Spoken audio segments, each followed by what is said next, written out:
Shalom Aleichem, welcome back to Biselleh Torah. Shmini is the name of the parsha this week, which translates as 8.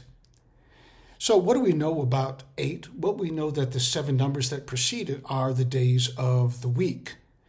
And we have a 7-day week because that's what creation indicates when we read the creation story in the book of Genesis. God created something new on each day of the week. In the ultimate day, the Sabbath, was God's point of, as it were, not just resting, but as creation ceased at that point, God, in a sense, handed the steering wheel over to humanity with 2 basic commands: pervu urvu, be fruitful and multiply, which humanity has done very well at. And the other one is v'chivshuha, take the world, which is wild, chaotic, and untamed, and tame it. Make it habitable for yourself. The idea of chaos emerges in the very first passage out of the book of Genesis, again, the story of creation, where we are told that the universe was tohu vavohu, utter chaos. And out of this chaos, God made order. Orders, putting the stars in the sky and the moon and the sun and the grasses and the animals and ultimately humanity. God, out of chaos, created order. And how we say order in Hebrew is Seder. And we just came out of the holiday of Passover. When we observed a Seder, we basically took the idea of coming out of a chaotic realm, namely that of slavery, and making up for ourselves and one another a life which was orderly, a life which has Seder, which had meaning. So the number 8, because it follows after the creation story, is a very powerful one. For example, the Brit Milah, the circumcision, takes place on the 8th day, ensuring basically that the child has survivability, has made it through the first week of life, and on the 8th day, then we circumcise the child, knowing that, or believing that, the child shall be well. What happens when we leave the world to its own devices? So we're living, as it were, in the 8th day of creation, and there is the law of thermodynamics that, left to its own devices, everything descends into chaos.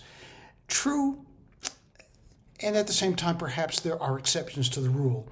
If we left the world alone, if humanity did not exist, would it bend itself into entropy? I suspect not. Humanity's bent is on entropy. When we don't have Seder, when we don't have order, we descend into chaos. When we don't impose rules on ourselves, restrictions for one another, when there are not basic laws of humanity, the absence of Seder creates chaos. So it's the 8th day that we're living in, which is, in a sense, the life cycle of humanity. We're living now in a time when we have to create our own order. And sometimes things happen that are outside of the boundaries of order, and that we're looking for some sort of grail to hold on to think that there is an order in life, that life won't evade our grip and slip away from us into the chaotic realm. And it does periodically, of course.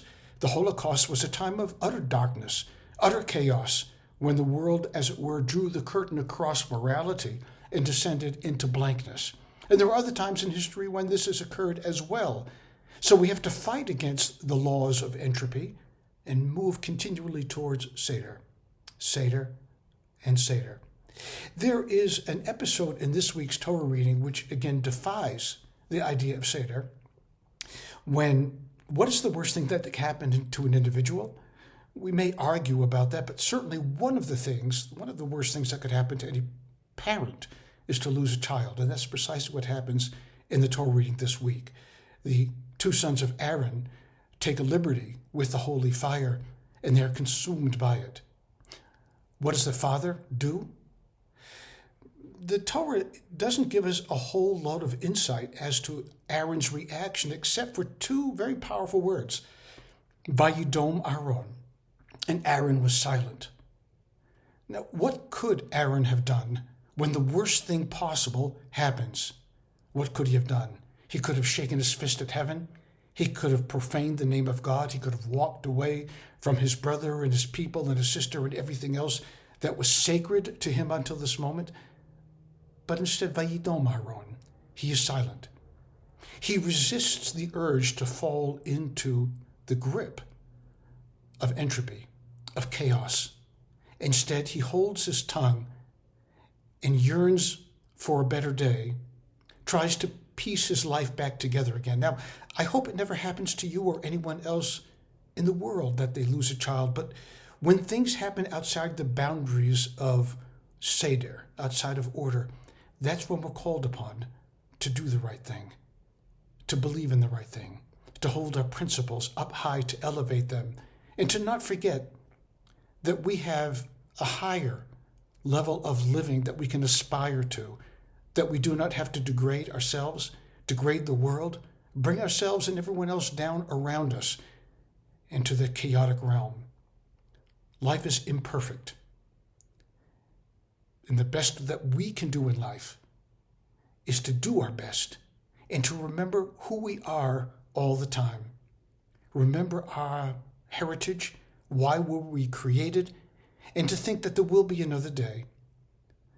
So coming back to that observation by Sforno where he reads the text that says V'chivshuha, and tame the world, we can always take things into our own hands, hurt other people because we're hurting, but instead think, contemplate, use your mental acumen and your integrity to ensure that the world does not come into chaos and that you keep yourself as a sacred human being made in the image of God.